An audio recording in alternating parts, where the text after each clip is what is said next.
The COVID National Public Health Emergency has officially been renewed by the U.S. Department of Health and Human Services Secretary Becerra, effective October 13th, 2022. This is now the 11th time that the COVID National Public Health Emergency has been renewed, and it's a 90-day renewal, which takes us to the middle of January 2023.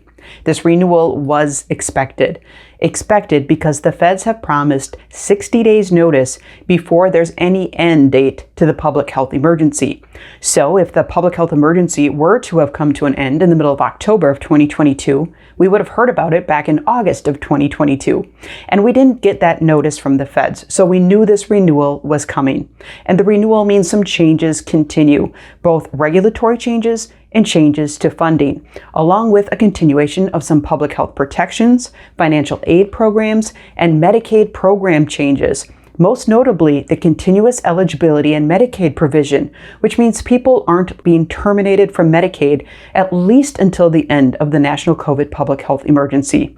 These provisions provide some relief to patients, providers, and public officials. So here's the timeline. The renewal of the COVID public health emergency is effective October 13th, 2022 for an additional 90 days, which takes us to the middle of January 2023.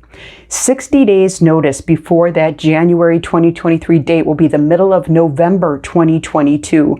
That's when we're going to be listening to see if the feds give us any advance notice of any possible end date to the ongoing COVID public health emergency. You can read the renewal statement from the U.S. Department of Health and Human Services Secretary Becerra. We link to it in the description below.